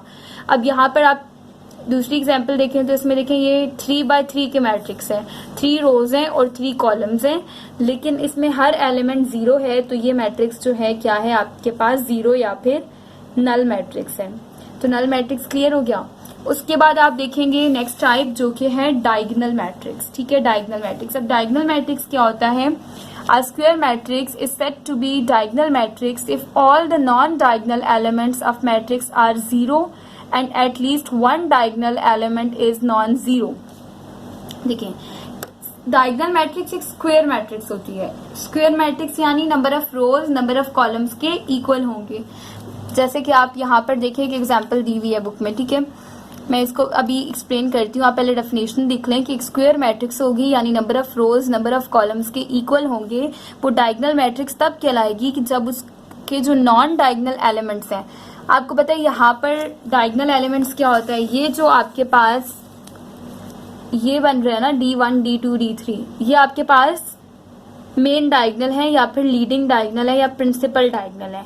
और इसके अलावा जितने भी एलिमेंट्स हैं ना वो नॉन डायगोनल्स हैं, यानी जो डायगोनल में नहीं आते वो एलिमेंट्स। ठीक है, तो अब जो नॉन डायगोनल्स कह रहे हैं ना वो उन्हीं की बात कर रहे हैं, ये 0 वगैरह की। ठीक है, यहाँ पे square matrix is said to be a diagonal matrix if all the non diagonal elements, यानी ये जो आपके पास डायगोनल्स के अलावा जो एलिमेंट्स हैं वो मैट्रिक्स के क्या हो, 0 हो। ठीक है, डायगोनल्स के अलावा बाकी तमाम एलिमेंट 0 हो तो वो मैट्रिक्स आपके पास डायगोनल मैट्रिक्स कहलाती है। और ऐसा भी हो सकता है आपके पास D1 भी 0 हो, D3 भी 0 हो, लेकिन एक एलिमेंट डायगोनल का 0 नहीं होना चाहिए। इनमें से अगर एक एलिमेंट भी 0 नहीं है ना लीडिंग डायगोनल्स का, तो वो मैट्रिक्स आपके पास डायगोनल मैट्रिक्स कहलाएगी। ठीक है, अब ये इस तरह से कह रहे हैं कि आपके पास देखें, अब डायगोनल मैट्रिक्स है ना, आपको इस तरह से तो समझ आ गया कि ये आपके पास डायगोनल मैट्रिक्स है अगर उसके सारे एलिमेंट 0 हों। अगर हम इसको मैथमेटिक्स फॉर्म में लिखें यानी नंबर्स की फॉर्म में, तो आपके पास यहाँ पे लिखूं 1 2 3 और बाकी तमाम एलिमेंट्स 0 हो तो वो मैट्रिक्स आपके पास देखें डायगोनल्स के अलावा बाकी तमाम एलिमेंट 0 हैं, तो ये जो मैट्रिक्स ए है ये आपके पास डायगोनल मैट्रिक्स है। दूसरी बात ये कह रहे हैं कि अगर आपके पास एक मैट्रिक्स है बी और उसके जो आपके पास डायगोनल्स एलिमेंट्स है ना, ये जो डायगोनल एलिमेंट्स है 1 2 3, इसकी जगह यहाँ पे भी मैंने 0 लिख दिया, यहाँ भी 0 लिख दिया और 2 यहाँ लिख दिया, बाकी तमाम एलिमेंट 0 हैं इस तरह से। लेकिन आप देखिए जो ये आपके पास लीडिंग डायगोनल है, अगर इसका एक एलिमेंट भी 0 नहीं है तो ये आपके पास डायगोनल मैट्रिक्स है, क्योंकि देखिए ये नॉन 0 है ना, तो ये आपके पास प्रिंसिपल डायगोनल में, तो ये आपके पास डायगोनल मैट्रिक्स है। दूसरी कंडीशन ये बता रहे हैं। अब तीसरी कंडीशन आपके पास यहाँ पे इन्होंने क्या बताई है, आपके पास इस तरह वाली मैट्रिक्स भी आपके पास डायगोनल होगी। अगर सी एक मैट्रिक्स है, ठीक है, इस तरह से, उसमें आपके पास 2 एलिमेंट्स जो है वो 0 नहीं है, जैसे 1 2, लेकिन थर्ड एलिमेंट 0 है और बाकी तमाम एलिमेंट्स आपके पास इस मैट्रिक्स के 0 है, तो भी ये मैट्रिक्स जो है डायगोनल मैट्रिक्स कहलाएगी, क्योंकि लीडिंग डायगोनल या प्रिंसिपल डायगोनल में जो है आपके पास 2 नंबर्स ऐसे हैं जो कि 0 नहीं है, या 2 एंट्रीज ऐसी हैं जो कि 0 नहीं है। लेकिन अगर नॉन डायगोनल्स जो यहाँ पे ये जो 0 0 है, इनमें अगर एक भी यहाँ पे अगर 1 हो जाए या 2 हो जाए, ये 0 रहे ये 2 हो जाए, तो ये आपके पास डायगोनल मैट्रिक्स नहीं रहती। ठीक है, इन सब को जो नॉन डायगोनल्स हैं एलिमेंट्स हैं उनको 0 होना चाहिए, और जो लीडिंग और मेन डायगोनल्स हैं वो 0 नहीं हो। एटलीस्ट एक नंबर तो उसमें जो ऐसा हो कि वो 0 ना हो। ठीक है, बाकी बेशक 0 हो जाए, तो ये आपके पास डायगोनल मैट्रिक्स कहलाती है। अब आपके पास है स्केलर मैट्रिक्स। ठीक है, डायगोनल मैट्रिक्स तो आपको समझ आ गई। अब स्केलर मैट्रिक्स की डेफिनेशन देखें तो डायगोनल मैट्रिक्स, देखिए स्केलर मैट्रिक्स भी एक डायगोनल मैट्रिक्स है। ठीक है, आपने याद रखना है in which all the diagonal elements are equal called a scalar matrix। देखिए एक ऐसी डायगनल मैट्रिक्स जिसमें सारे एलिमेंट्स जो है, जो आपके पास डायगनल एलिमेंट्स हैं वो इक्वल हों। ठीक है, जो डायगनल एलिमेंट्स हैं वो आपस में इक्वल हों तो आपके पास ऐसी मैट्रिक्स स्केलर मैट्रिक्स कहलाती है। फॉर एग्जाम्पल आप यहाँ पर देखें तो आपके पास स्केलर मैट्रिक्स में मैट्रिक्स ए है, आपके पास 5 0 0 5 ये इसके एलिमेंट्स हैं। अब आपसे ये कहा जा रहा है ऑर्डर देखिए आप इसका, तो ऑर्डर क्या आ रहा है 2। ठीक है, क्योंकि ये 2 by 2 की मैट्रिक्स है। और इसका ऑर्डर देखें तो ऑर्डर आ रहा है आपके पास 3, क्योंकि ये 3 by 3 की मैट्रिक्स है, 3 रोज हैं और 3 कॉलम्स हैं। अच्छा, अब ये स्केलर मैट्रिक्स क्यों है? देखें डायगोनल मैट्रिक्स तो ये है क्योंकि देखिए ये डायगोनल एलिमेंट्स है और इसके अलावा सारे एलिमेंट 0 हैं, तो ये एक डायगोनल मैट्रिक्स है। लेकिन ये स्केलर इसलिए है कि इसके जो डायगोनल एलिमेंट्स है ना आपके पास, वो दोनों जितने भी हैं वो इक्वल हैं। देखिए यहाँ पर भी 5 है, यहाँ पर भी 5 है, तो इस वजह से ये एक आपके पास स्केलर मैट्रिक्स है। अगर आप इसको भी देखें तो आप देखें, ये देखें मेन जो डायगोनल है, ये जो प्रिंसिपल डायगोनल है, लीडिंग डायगोनल है, इसके अलावा बाकी तमाम एलिमेंट्स 0 है, तो ये आपके पास एक डायगोनल मैट्रिक्स है। इसका मतलब स्केलर मैट्रिक्स एक डायगोनल मैट्रिक्स होती है, लेकिन उसके जो तमाम डायगोनल एलिमेंट्स हैं वो इक्वल होते हैं। ए देखें, ए और ए तीनों आपस में क्या है, इक्वल है। ए इक्वल है ए के, इक्वल है ए के, और यहाँ पर 5 इक्वल है 5 के, तो ये दोनों आपके पास स्केलर मैट्रिक्स हैं। ठीक है, अब नेक्स्ट टाइप देखिए आपके पास, नेक्स्ट टाइप यहाँ पर क्या है, यूनिट और आइडेंटिटी मैट्रिक्स। ठीक है, अब यूनिट मैट्रिक्स या फिर आइडेंटिटी मैट्रिक्स, ठीक है, यूनिट मैट्रिक्स को ही आइडेंटिटी मैट्रिक्स भी कहते हैं। तो अ डायगोनल मैट्रिक्स, ये भी एक डायगोनल मैट्रिक्स होती है in which each diagonal element is 1, जहाँ पे जो डायगोनल एलिमेंट है हर डायगोनल एलिमेंट वो 1 हो। देखिए स्केलर मैट्रिक्स में तमाम डायगोनल एलिमेंट्स इक्वल होने चाहिए। यूनिट और आइडेंटिटी मैट्रिक्स में आपके पास जो डायगोनल एलिमेंट्स हैं वो तमाम के तमाम जो हैं वो 1 होने चाहिए। ऐसी मैट्रिक्स को आप यूनिट मैट्रिक्स कहते हैं या फिर आइडेंटिटी मैट्रिक्स कहते हैं, और आप इसको डिनोट करते हैं आई से। ठीक है, आई। तो आप यहाँ पर इसकी एग्जाम्पल भी देख लें। यहाँ पे आपके पास यूनिट मैट्रिक्स की एग्जाम्पल क्या है, आप इसको डिनोट करते हैं आई से, तो इन दोनों को आई से डिनोट कर दें क्योंकि ये आपके पास क्या है, आइडेंटिटी मैट्रिक्स हैं। ठीक है, अब आपने यहाँ पर क्या नोट करना है कि आपके पास यूनिट मैट्रिक्स भी एक डायगोनल मैट्रिक्स होती है, ऐसा है कि नहीं। आप यहाँ पर देखें, ये आपके पास डायगोनल एलिमेंट्स के अलावा बाकी तमाम एलिमेंट 0 हैं, तो ये एक डायगोनल मैट्रिक्स है। बट अगर डायगोनल एलिमेंट्स को देखें तो वो सारे क्या हैं, 1 हैं, तो इस वजह से ये एक आइडेंटिटी मैट्रिक्स है, यानी यूनिट मैट्रिक्स है। अगर आप इसको देखें तो ये एक डायगोनल मैट्रिक्स है। ठीक है, क्योंकि डायगोनल एलिमेंट्स के अलावा बाकी तमाम एलिमेंट 0 हैं, बट ये यूनिट और आइडेंटिटी मैट्रिक्स इस वजह से है क्योंकि डायगोनल एलिमेंट्स क्या हैं, वो इक्वल्स टू 1 है, तीनों डायगोनल एलिमेंट्स 1 है, तो आपके पास ये भी एक आइडेंटिटी मैट्रिक्स है। ठीक है, तो ये हो गया आपके पास यूनिट और आइडेंटिटी मैट्रिक्स। उसके बाद आपके पास नेक्स्ट टाइप है, यहाँ पर आप देखेंगे अपर ट्रायंगुलर मैट्रिक्स और लोअर ट्रायंगुलर मैट्रिक्स। ये थोड़ा सा आपको यहाँ पर ये डिफिकल्ट लग रही होगी, लेकिन ये बहुत आसान है। आप एक बार इसको कंसेप्चुअल देखें कि आपके पास इस तरह से एक मैट्रिक्स आपको दी जाएगी, a square matrix whose all element below the main diagonals are 0 is called upper triangular matrix। upper triangular matrix ऐसी triangular matrix है। देखिए अपर वर्ड आ रहा है ना, अपर, यहाँ से देखिए डेफिनेशन में आपको कह रहे हैं कि square matrix whose all the elements below the main diagonal, main diagonals के नीचे के तमाम एलिमेंट 0 हो तो वो अपर ट्रायंगुलर मैट्रिक्स कहलाती है। यहाँ देखिए ये आपके पास मेन डायगोनल और लीडिंग डायगोनल्स हैं। ठीक है, ये मेन डायगोनल या फिर लीडिंग डायगोनल्स हैं, और ट्रायंगुलर का नाम क्या है, यहाँ पर अपर ट्रायंगुलर मैट्रिक्स है। ठीक है, मैट्रिक्स का नाम है अपर ट्रायंगुलर मैट्रिक्स, यानी कि अपर वर्ड से हमें ये पता चल रहा है कि ट्रायंगल जो है नीचे की तरफ नहीं बल्कि ऊपर की तरफ बन रही होगी। इस तरह देखें, ये ऊपर की तरफ एक ट्रायंगल बन रही है, तो ये अपर ट्रायंगुलर मैट्रिक्स है। अब डेफिनेशन के अकॉर्डिंग कह रहे हैं यहाँ पर, अगर आप डेफिनेशन को देखें, ट्रायंगल को छोड़कर सिर्फ डेफिनेशन देखें, तो कह रहे हैं तो आपके पास ये जो लीडिंग डायगोनल है, अगर इसके नीचे के तमाम एलिमेंट 0 हों, देखिए ये लीडिंग डायगोनल्स हैं और नीचे के तमाम एलिमेंट्स क्या हैं, 0 हैं, तो ऐसी मैट्रिक्स को अपर ट्रायंगुलर मैट्रिक्स कहते हैं, और ट्रायंगल इसमें ऊपर की तरफ बन रही होती है। ठीक हो गया। अब लोअर ट्रायंगुलर मैट्रिक्स अगर आप देखें तो लोअर ट्रायंगुलर मैट्रिक्स की यहाँ से पहले डेफिनेशन देख लें। स्क्वायर मैट्रिक्स, ये एक स्क्वायर मैट्रिक्स होती है। अच्छा, स्क्वायर मैट्रिक्स क्यों कहा गया है? देखें, इसको स्क्वायर मैट्रिक्स क्यों कहा गया है? रोज और कॉलम्स क्योंकि इक्वल होंगे, नंबर ऑफ रोज इक्वल होंगे नंबर ऑफ कॉलम्स के। 1 2 3, 3 रोज हैं और आपके पास 1 2 3, 3 कॉलम्स है। तो इसलिए ऐसी स्क्वायर मैट्रिक्स जिसमें मेन डायगोनल्स के नीचे के तमाम एलिमेंट 0 हों उसे अपर ट्रायंगुलर मैट्रिक्स कहते हैं। अब आपके पास यहाँ पर आता है लोअर ट्रायंगुलर मैट्रिक्स। ठीक है, अब लोअर ट्रायंगुलर मैट्रिक्स क्या है? स्क्वायर मैट्रिक्स, ये भी एक स्क्वायर मैट्रिक्स है। स्क्वायर इस वजह से कि number of rows number of columns के इक्वल होंगी। Whose all the elements above the main diagonals. अब इसमें जो तमाम एलिमेंट्स हैं मेन डायगोनल से ऊपर, लोअर ट्रायंगुलर में मेन डायगोनल के ऊपर के तमाम एलिमेंट 0 होंगे, तो ऐसी ट्रायंगुलर मैट्रिक्स जो है वो लोअर ट्रायंगुलर मैट्रिक्स कहलाती है। जैसे कि आप देखें यहाँ पे इस मैट्रिक्स का ऑर्डर क्या है? 3x3 की मैट्रिक्स है, आपके पास ऑर्डर 3 है। तो ये एक आपके पास स्क्वायर मैट्रिक्स है और आपके पास ये इसका लीडिंग डायगोनल, मेन डायगोनल या फिर प्रिंसिपल डायगोनल है और ये लोअर ट्रायंगुलर है। इसका मतलब ट्रायंगल नीचे की तरफ बन रही होगी। समझ आ रही है? यहाँ पर आपके पास नीचे की तरफ ट्रायंगल बन रही होगी और अब इस मेन डायगोनल, जो आपके पास ये मेन डायगोनल है, इसके ऊपर के तमाम एलिमेंट्स 0 होने चाहिए, तो वो आपके पास 0 हैं।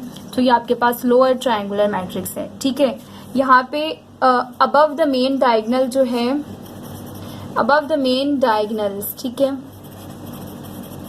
जो एलिमेंट्स हैं वो क्या होंगे? 0 होंगे।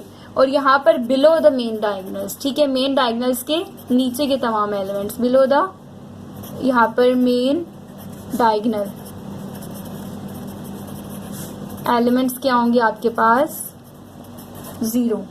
ठीक है, तो इस तरह आपके पास ये एक अपर ट्रायंगुलर और लोअर ट्रायंगुलर मैट्रिक्स। अब आपके पास यहाँ पर अपर एंड लोअर ट्रायंगुलर मैट्रिक्स तो हो गया। ट्रांसपोज ऑफ मैट्रिक्स देखते हैं। ठीक है, a matrix obtained from any given matrix A by interchanging its rows and columns is called transpose of A. It is denoted by A transpose and read as A transpose. देखिए यहाँ पर क्या कह रहे हैं कि ऐसी मैट्रिक्स, आपको एक मैट्रिक्स दी जाएगी, A नेम दें या B नेम दें, ठीक है, कोई भी मैट्रिक्स है उसको आपने डिनोट किया किसी कैपिटल लेटर से, फॉर एग्जांपल A से। तो जब आप उसकी रोज को कॉलम से इंटरचेंज कर देंगे, यानी रोज को कॉलम और कॉलम्स को रो में चेंज कर देंगे, तो आप कह सकते हैं कि आपने उस मैट्रिक्स का ट्रांसपोज ले लिया। फॉर एग्जाम्पल अब देखिए, ट्रांसपोज ऑफ मैट्रिक्स है और आपको यहाँ पर एग्जाम्पल में एक मैट्रिक्स दी हुई है A, जिसमें आपके पास एलिमेंट्स या एंट्रीज क्या हैं? 1 2 3 एंड 0 5 7। ठीक है, अब आपने क्या करना है? यहाँ पर ट्रांसपोज फाइंड करना है। तो आप क्या करेंगे? ट्रांसपोज लेंगे, तो आप दोनों तरफ ट्रांसपोज अप्लाई कर देते हैं। मैं इसी को फर्स्ट स्टेप बना रही हूँ। ठीक है, इस पे भी ट्रांसपोज अप्लाई कर दी और इस पे भी। ठीक है, वैसे A मैट्रिक्स आपको ये दी हुई थी, यहाँ पर मैं A मैट्रिक्स लिख देती हूँ 1 2 3 0 5 7। ठीक है, यहाँ पर मैंने लिख दी है मैट्रिक्स। अब उसके बाद हमने नेक्स्ट स्टेप किया, ट्रांसपोज लिया। अब ट्रांसपोज हम किस तरह से लेते हैं? आप देखें यहाँ पर जब हमें ट्रांसपोज लेना होता है तो आप यहाँ लिखेंगे कि A ट्रांसपोज इक्वल है, किस तरह से लेंगे? ये जो आपके पास पूरी रो है ना, 1 2 3 एक रो है, इसको कॉलम बना दें। कैसे? 1 2 3, आपने इसको एक कॉलम बना दिया। ठीक है, अब आपके पास ये जो दूसरी रो है 0 5 एंड 7, इसको भी एक कॉलम बना दे। तो इस तरह से लिख दें 0 5 7। तो ये आपके पास इसका ट्रांसपोज आ गया। ठीक है, जब आप रोज को कॉलम में चेंज करें या कॉलम को रोज में चेंज करें तो आपके पास इस मैट्रिक्स का आप कह सकते हैं आपने ट्रांसपोज ले लिया और ये आपके पास क्या होगा? आंसर। ठीक है, इसी तरह आपके पास यहाँ बुक में भी ट्रांसपोज लिया गया होगा। 1 2 3 0 5 7 था, आपने ट्रांसपोज लिया तो 1 2 3 एंड 0 5 7 इस तरह से लिख दिया। अब आपके पास नेक्स्ट क्या है? Symmetric matrix and skew symmetric matrix. आप सबसे पहले सिमेट्रिक मैट्रिक्स देखें। A square matrix A is called symmetric matrix if A transpose is equals to A। अब A ट्रांसपोज क्या होता है अभी हमने सीखा है। इस तरह से आप A ट्रांसपोज लेते हैं, यानी रोज को कॉलम से इंटरचेंज कर लेते हैं, तो आप कह देते हैं कि आपने ट्रांसपोज ले लिया। अब सिमेट्रिक मैट्रिक्स की कंडीशन देखें, आपको बुक में एग्जाम्पल दी हुई है सिमेट्रिक मैट्रिक्स की, यही 2 एग्जाम्पल्स आपको दी हुई है। ठीक है, अच्छा अब आपने इसको करना किस तरह से है? यहाँ पर आप लिखेंगे कि आपके पास A एक मैट्रिक्स है 1 3 1 3 एंड 3 2, ठीक है, इसके एलिमेंट्स है अंदर, और आपने क्या करना है, इसका ट्रांसपोज लेना है। और जब आप इसका ट्रांसपोज लेंगे वापस आपके पास जो आंसर आएगा वो ए ही आएगा, यही मैट्रिक्स आएगी, तो आप कहेंगे कि वो स्क्यू सिमेट्रिक मैट्रिक्स है। कंडीशन ये है, ठीक है, इसको आपने याद रखना है कि ए ट्रांसपोज, जब आप ए का ट्रांसपोज लेंगे तो वापस आंसर ए आए तो वो मैट्रिक्स सिमेट्रिक मैट्रिक्स कहलाती है। अब ये ए है ना, तो मैं क्या करने लगी हूँ, यहाँ पर ए का ट्रांसपोज लेने लगी हूँ, ठीक है। तो ए ट्रांसपोज देखते हैं क्या आएगा। अगर इसका ट्रांसपोज लें तो किस तरह से लेंगे, जो आपके पास 1 3 एक रो है, इसको कॉलम में चेंज कर दें, ठीक है। 1 3 इस तरह से आप इसको यूं लिख दें 1 3। अब ये 3 2 रो है तो आप इसको कॉलम में चेंज कर दें 3 2। अब दोनों मैट्रिसेस को आपस में मैच करें तो देखें दोनों मैट्रिसेस आपस में सेम है, यानी ए और ए ट्रांसपोज। जब आपने ए का ट्रांसपोज लिया तो वो वापस आपके पास मैट्रिक्स ए आ गई, A transpose is equals to A. तो ऐसी मैट्रिक्स आपके पास सिमेट्रिक मैट्रिक्स कहलाती है। अब दूसरी एग्जांपल भी आप देख सकते हैं, ये आपके पास एक मैट्रिक्स बी है, तो इस केस में आप कहेंगे कि बी का जब आप ट्रांसपोज लेंगे तो वापस बी आ जाए, तो ऐसी मैट्रिक्स आपके पास क्या कहलाएगी, सिमेट्रिक मैट्रिक्स, ठीक है। अब बी ट्रांसपोज लेते हैं, आप यहाँ पर लिखें बी ट्रांसपोज, ठीक है। बी ट्रांसपोज लेने के लिए आपने यहाँ पर क्या करना है, ए डी सी है और ये आपके पास रो में है, आप इसको यूं लिख दें ए डी सी, कॉलम में लिख दिया। अब डी बी एफ रो है, आप इसको यूं लिखें डी बी एफ, कॉलम बना दिया। अब सी एफ ई रो है, आप इसको यूं लिखें कॉलम में सी एफ ई, तो आपने इसको कॉलम बना दिया। अब अगर आप इन दोनों को मैच करें तो a d c, b d b f, c f e, तो दोनों आपके पास सेम है, यानी B transpose equals to B. तो आप कह सकते हैं कि ये मैट्रिक्स आपके पास सिमेट्रिक मैट्रिक्स है, ठीक है।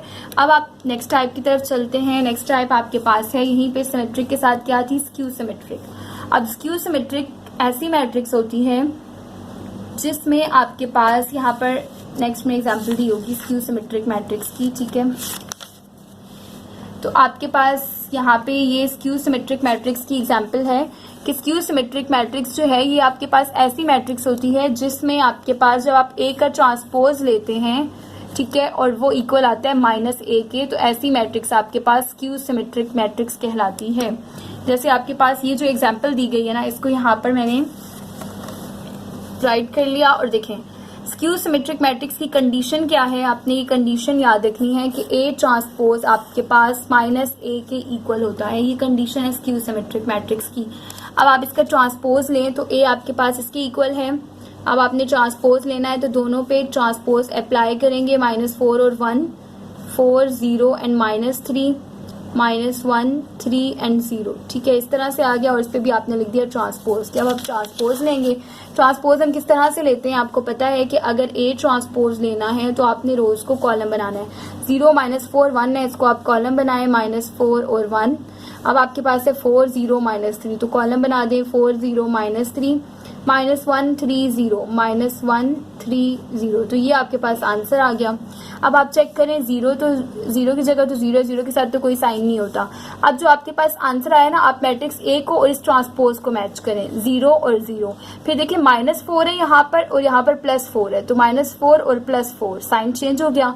यहाँ पर +1 है, यहाँ -1 है, साइन चेंज हो गया। इसका मतलब अब अगर आप इस मैट्रिक्स में से माइनस साइन कॉमन ले लें तो आपके पास ए मैट्रिक्स आ जाती है। कैसे, ए ट्रांसपोज है इक्वल है, अगर मैं माइनस साइन कॉमन ले लूँ, यानी मैं पूरी ब्रैकेट को जो है यहाँ पर मैं माइनस साइन से पूरी मैट्रिक्स को मल्टीप्लाई कर दूँ, तो आपके पास क्या हो जाएगा, 0 के साथ तो कोई साइन नहीं होता ना, ये +4 है, माइनस मल्टीप्लाई होगा तो -4 हो जाएगा, माइनस माइनस +1 हो जाएगा, माइनस माइनस +4 हो जाएगा, 0 के साथ तो कोई साइन नहीं होता, और ये माइनस प्लस -3 हो जाएगा, और माइनस प्लस -1 हो जाएगा, माइनस माइनस +3, और ये 0 के साथ कोई साइन नहीं होता। अब देखिए माइनस साइन कॉमन लिया तो माइनस आया आपके पास। अब अगर आप ए मैट्रिक्स को इसके साथ मैच करें, 0 4 -1, 0 4 -1, फिर आपके पास -4 0 और 3 था, -4 0 3, फिर आपके पास है 1 -3 और 0, तो आपने यहाँ पर भी देखा 1 -3 और 0। यानी अगर मैं इस पूरी की जगह ए लिख दूं, ए ट्रांसपोज इक्वल है minus sign as it is, और ये पूरी किसके इक्वल है, ये पूरी मैट्रिक्स ए के इक्वल है, तो आप लिख दें ए।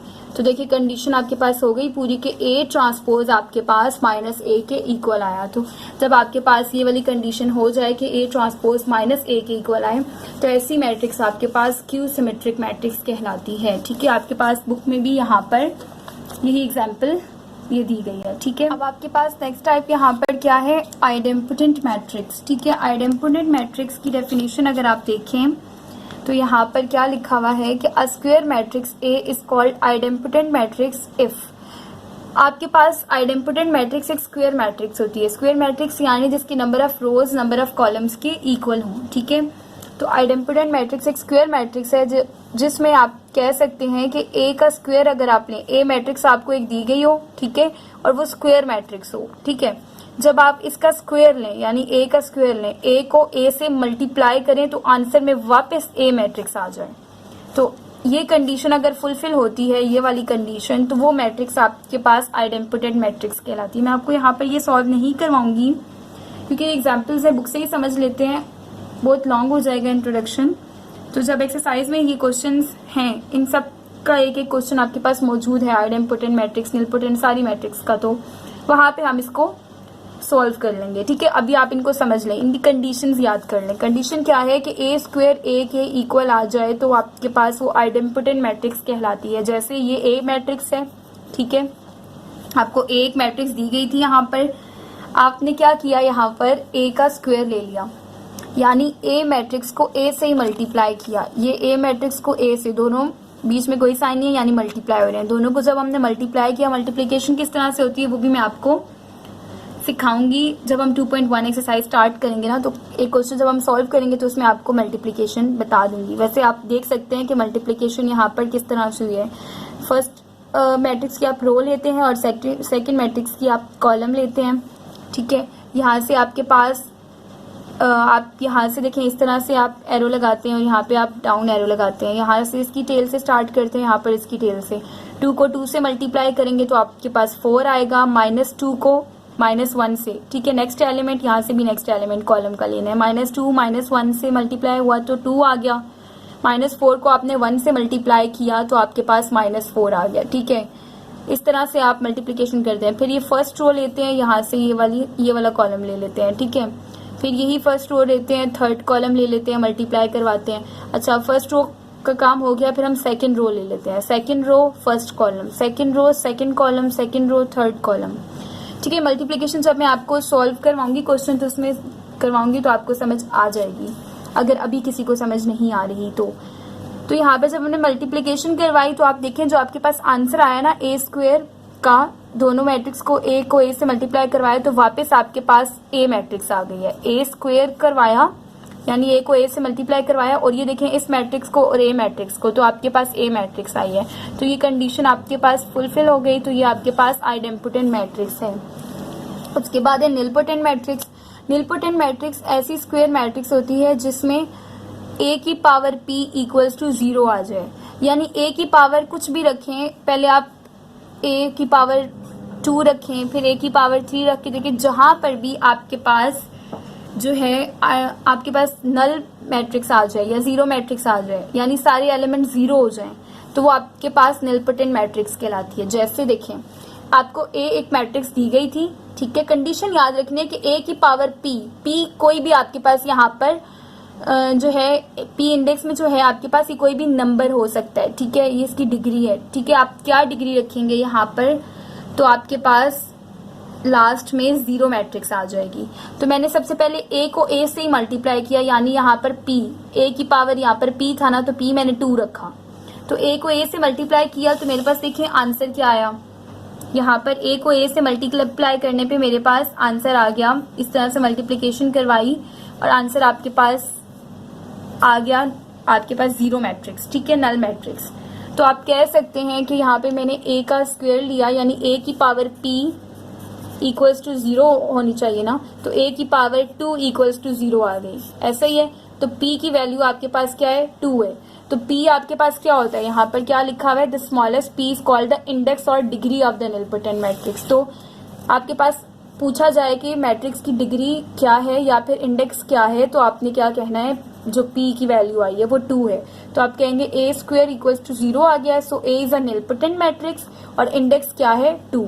अच्छा, मल्टीप्लीकेशन में जिसको इशू हो रहा है वो हम 2.1 एक्सरसाइज करेंगे, उसमें बहुत डीपली आपको समझाऊंगी तो क्लियर हो जाएगी, ठीक है। अभी इंट्रोडक्शन वीडियो बहुत ज़्यादा लॉन्ग हो जाएगी, तो आप के लिए यहाँ पर ये लॉन्ग करने से बेहतर है आपको यहाँ पर मेन जो इसका कॉन्सेप्ट है वो बता दूं, यानी जो फॉर्मूला है वो बता दूं, और जो मल्टीप्लिकेशन है वो आपको 2.1 में जब हम क्वेश्चन करेंगे तो उसमें सिखा दूंगी, ठीक है। अब इनवॉल्यूटरी मैट्रिक्स आपके पास क्या होती है, ऐसी स्क्वायर मैट्रिक्स जिसमें आपके पास आप a का स्क्वायर लें, यानी a को a से मल्टीप्लाई करवाएं, ठीक है, और आंसर में आपके पास आइडेंटिटी मैट्रिक्स आ जाए। आइडेंटिटी मैट्रिक्स कौन सी मैट्रिक्स होती है, ऐसी मैट्रिक्स जिसका जो है आपके पास यहाँ पर जो डायगोनल एलिमेंट्स हैं वो क्या हो, 1 हो, बाकी तमाम एलिमेंट 0 हो, तो वो आपके पास आइडेंटिटी मैट्रिक्स होती है, ठीक है। तो a को a से मल्टीप्लाई कराएं और ऐसी मैट्रिक्स आ जाए तो वो कहलाती है आपके पास इनवॉल्यूटरी मैट्रिक्स। देखें, आपको a एक मैट्रिक्स दी गई थी, आपने a को a से मल्टीप्लाई करवाया, यहाँ पर आंसर में आपके पास आइडेंटिटी मैट्रिक्स आ गई, ठीक है। a का स्क्वायर लिया और आइडेंटिटी मैट्रिक्स आ गई। देखें, डायगोनल्स 1 है, बाकी एलिमेंट 0 हैं, तो ये आपके पास आइडेंटिटी मैट्रिक्स है।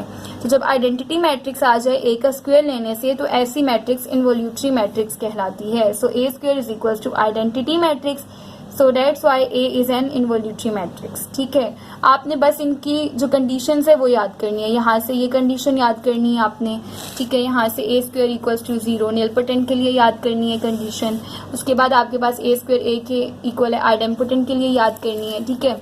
अब पीरियोडिक मैट्रिक्स देखें। अब पीरियोडिक मैट्रिक्स ऐसी मैट्रिक्स होती है जहां पर आपने क्या करना होता है, square matrix A is a periodic matrix if A exponent k plus 1। आपके पास A की पावर k प्लस 1 जो है वो क्या है, A की पावर आपको k प्लस 1 यहाँ पर दी गई है, आप यहाँ पर लिखें कि आपके पास A की पावर क्या दी है, A की पावर है k प्लस 1, ठीक है। अगर A की पावर k प्लस 1 करें और आंसर में A आ जाए, यानी कि आपको ये कह रहे हैं, पीरियोडिक मैट्रिक्स को आपको मैं इधर समझाती हूँ इस तरह से कि आपको अगर एक मैट्रिक्स दी हुई है A, ठीक है, यहाँ पर देखें पीरियोडिक मैट्रिक्स ना, पीरियोडिक मैट्रिक्स, ठीक है। अगर आपको एक मैट्रिक्स दी है A, ठीक है, यहाँ पर 1 2 3 4 5 6 7 8 9 इस तरह से एक मैट्रिक्स आपको दी हुई है, और आपने अगर इसकी पावर कुछ भी की, यानी आपके पास जो फार्मूला है या जो आपने याद रखना है वो ये है, a की power k plus 1 equals to a आ जाए। a की पावर आप कुछ भी रखें, आंसर में वापस a ही आ जाए। पहले a की पावर आप a का स्क्वायर लें, यानी a को a से मल्टीप्लाई करवाएं, इसी मैट्रिक्स को वापस इसी मैट्रिक्स से मल्टीप्लाई करवाएं, आंसर में एक मैट्रिक्स आई है और वो अगर आपके पास अभी a के इक्वल आ गई, ठीक है, a को a से मल्टीप्लाई करवाया यानी a का स्क्वायर लिया और आंसर में आपके पास जो मैट्रिक्स आई है वो a के इक्वल है, यानी यही मैट्रिक्स वापस आ गई है। तो आपने क्या कहना है कि a की पावर k प्लस 1 की फॉर्म में इसको लिखेंगे कि a की पावर इसको ब्रेक करना होगा 1 प्लस 1 में, ठीक है, और इक्वल्स टू a, इस तरह से लिख दिया। और आपको यहाँ पे वैल्यू बतानी होती है k की क्या वैल्यू है, ठीक है। तो k प्लस 1 फॉर्मूला में क्या है, a की पावर k प्लस 1, तो k की वैल्यू आपके पास क्या आई है, यहाँ से 1 आई है, तो आप कहेंगे कि k आपके पास इक्वल है 1 के। इस तरह से आपने फाइंड करनी है k की वैल्यू, यानी इसका पीरियड फाइंड करना होगा। k आपके पास मैट्रिक्स का a का जो है वो पीरियड है, और पीरियड ऑफ मैट्रिक्स आप फाइंड करने के लिए आपने उसी मैट्रिक्स को पहले a स्क्वायर लें। अगर तो आपके पास वापस a आ गई है तो उसका पीरियड 1 है, ठीक है, k की वैल्यू 1 आएगी। लेकिन अगर नहीं आई, a स्क्वायर करने पे फॉर एग्जांपल आपने यहाँ पर अभी तो इसका k की वैल्यू 1 आई है, यानी इस मैट्रिक्स का पीरियड आपके पास क्या है, 1 है। लेकिन अगर आपने इस मैट्रिक्स को a से मल्टीप्लाई किया, a स्क्वायर लिया और a नहीं आया, फिर आप क्या लेंगे, a क्यूब पे चले जाएंगे, यानी a स्क्वायर को वापस a से मल्टीप्लाई करेंगे, ठीक है। अब आपके पास अगर आंसर में a आ जाए, यानी a क्यूब लिखा और इक्वल्स टू आपके पास क्या आ गया, a आ गया, तो ये आपके पास, अब इसको आप इस कंडीशन में लिखेंगे कि a की पावर k प्लस 1 a आई है ना, तो a की पावर इसको ब्रेक किस तरह से करेंगे, 2 प्लस 1 3 हो गया और इक्वल्स टू आपके पास a आया है। तो आपके पास फार्मूला क्या होता है, ए की पावर के प्लस 1 ना, तो ये के है, के प्लस 1, तो के की वैल्यू क्या आई है आपके पास 2, यानी आपके पास इस मैट्रिक्स का फिर पीरियड क्या होगा, यहाँ पर 2 होगा। अब अगर आप बुक से देखें, आपको एक मैट्रिक्स ए दी गई थी, ठीक है, ये रही, आपने उसका स्क्वायर लिया, ठीक है, उनको मल्टीप्लाई किया, आपके पास ये आंसर है। अब आप इसको इससे मैच करें तो देखें ए के इक्वल नहीं है, ए स्क्वायर ए के इक्वल नहीं है। अब आप ए क्यूब पे चले जाएं, यानी ए स्क्वायर को ए से वापस मल्टीप्लाई करें तो क्या आ जाएगा, यहाँ पर आपके पास, यहाँ ये ए क्यूब हो जाएगा, ठीक है।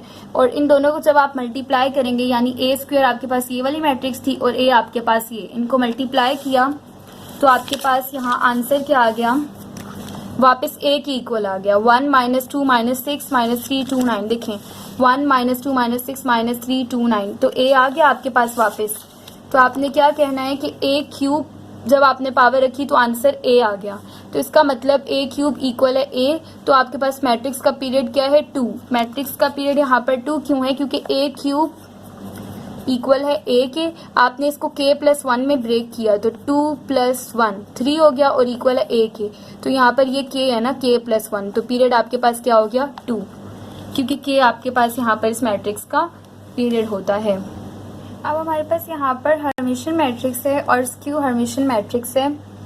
तो आपके पास हर्मिशियन मैट्रिक्स क्या होती है, ऐसी मैट्रिक्स जिसमें आप के पास एक ए मैट्रिक्स दी गई हो, आपने पहले उसका बार लेना है, ठीक है, ए बार या ए कंजुगेट किस तरह से लेते हैं कि अगर उसमें जो आयोटा प्रेजेंट है, आयोटा वाली टर्म के सारे साइन आपने चेंज करने होते हैं। जैसे आपने चैप्टर नंबर 1 में अच्छी तरह से पढ़ा है कि कंजुगेट आप कैसे लेते हैं, कि जो आयोटा अगर पॉजिटिव में है ना, 2 आयोटा है प्लस 2 आयोटा है, तो अगर आपने उसका कंजुगेट लेना है तो आप माइनस साइन लगा देंगे, -2 आयोटा कर देंगे। तो इसी तरह आपने ए बार लेना है, ठीक है, और ए बार लेने के बाद उसका ट्रांसपोज लें। ट्रांसपोज आपको लेना आता है कि रोज को कॉलम से इंटरचेंज कर दें तो आपके पास आंसर में वापस ए मैट्रिक्स आ जाए, तो ऐसी मैट्रिक्स आपके पास हर्मिशियन मैट्रिक्स कहलाती है। फॉर एग्जाम्पल ये आपके पास ए एक मैट्रिक्स है, ठीक है, अब कंडीशन के अकॉर्डिंग आपने ए बार लेना है, ठीक है। ए बार यहाँ पर आप किस तरह से लेंगे, देखिए आयोटा वाली टर्म्स प्रेजेंट है ना, इनका साइन चेंज कर लें, ठीक है, ये ए है, अब आपने ए बार किस तरह से लिया, देखिए 1 है तो इसका साइन चेंज नहीं किया, लेकिन ये प्लस आयोटा था आपने माइनस आयोटा लिख दिया, -2 आयोटा था आपने +2 आयोटा लिख दिया, +9 आयोटा था आपने साइन चेंज करके -9 आयोटा लिख दिया, यहाँ माइनस आयोटा था आपने प्लस आयोटा लिख दिया, यानी आयोटा वाली टर्म्स का साइन चेंज कर दिया, इसका मतलब आपने ए का बार या कंजुगेट फाइंड कर लिया। अब ए कंजुगेट फाइंड करने के बाद आपने उसका लेना है ट्रांसपोज, ठीक है। ट्रांसपोज किस तरह से लेते हैं, अब देखिए इसका ट्रांसपोज लेना है, यहाँ पर हमने ट्रांसपोज लिया है, कैसे, ये आपके पास रो थी ना 1 - आयोटा 2 आयोटा -9 आयोटा, इसको इस तरह से लिख दे कॉलम में, 1 - आयोटा 1 - आयोटा फिर 2 आयोटा और फिर -9 आयोटा, देखिए इसको कॉलम में लिख दिया है। अभी जो सेकंड रो है इसको सेकंड कॉलम बना दिया, आयोटा 5 आयोटा 5 -5 आयोटा -2 आयोटा, इसी तरह थर्ड रो को थर्ड कॉलम, फोर्थ रो को फोर्थ कॉलम बना दिया। अब इसको अगर आप इससे मैच करें तो आपके पास ए बार का ट्रांसपोज ए के इक्वल आ गया है, तो आप कहेंगे कि जो ए मैट्रिक्स है वो आपके पास क्या है, हर्मिशियन मैट्रिक्स है, ठीक है। यहाँ पर ये होता है आपके पास हर्मिशियन मैट्रिक्स, और आपने याद रखना है यहाँ पर इस तरह से अगर कोई आपके पास कंडीशन लिखी होती है कि ए बार का ट्रांसपोज नोट में, ठीक है, वो एमसीक्यूज के लिए इंपॉर्टेंट होती है, तो ए बार का ट्रांसपोज इक्वल आता है ए ट्रांसपोज का बार ले लें आप, या ए कंजुगेट का ट्रांसपोज आप लें तो ए ट्रांसपोज के कंजुगेट के इक्वल आता है, ये आपने याद रखना है, ठीक है। उसके बाद आप देखें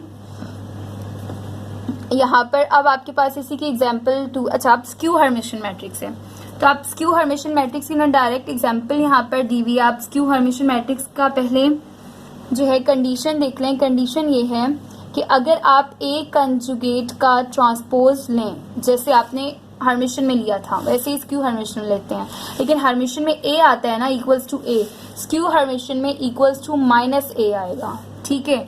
अब आपके पास ए एक मैट्रिक्स थी यहाँ पर, अब आपने क्या करना है, इस मैट्रिक्स का कंजुगेट लेना है, ठीक है। मैंने यहाँ पर ए मैट्रिक्स लिख दी, अब मैंने इसका कंजुगेट फाइंड किया किस तरह से, कि यहाँ पर जो आयोटा वाली टर्म्स है उन सब के साइन मैं चेंज कर लूंगी। आयोटा वाली टर्म्स यहाँ पर प्लस आयोटा है, माइनस आयोटा, प्लस 2 आयोटा था माइनस 2 आयोटा, प्लस 9 आयोटा था मैंने माइनस 9 आयोटा लिख दिया। इस तरह आयोटा वाली टर्म्स के साइन चेंज किए तो इसका मतलब हमने इसका कंजुगेट या बार फाइंड कर लिया। उसके बाद आपने क्या करना है, ए बार का ट्रांसपोज लेना है या ए कंजुगेट का ट्रांसपोज लेना है। अब इसका आपने ट्रांसपोज लेना है। ट्रांसपोज कैसे लेंगे कि जो आपके पास ये रो है इसको कॉलम में लिख दें, जो आपके पास सेकंड रो है इसको सेकंड कॉलम में लिख दें, जो थर्ड रो है उसको थर्ड कॉलम, जो फोर्थ रो है उसको फोर्थ कॉलम, इस तरह कर दिया।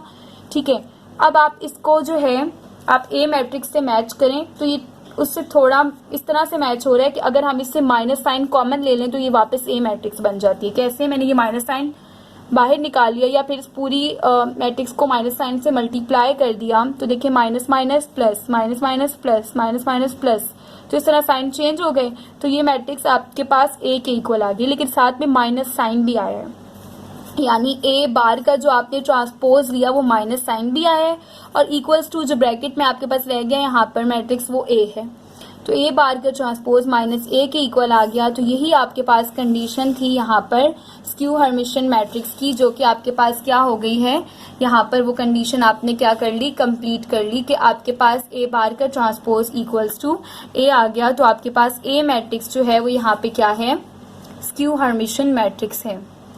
तो यहाँ पे आपके पास 2.1 का इंट्रोडक्शन कंप्लीट हो गया। हम एक्सरसाइज 2.1 इंशाल्लाह नेक्स्ट वीडियो में करेंगे। ठीक है, तो ये आपके पास इसका इंट्रोडक्शन था जो कि आज हमने इस वीडियो में कंप्लीट कर लिया है।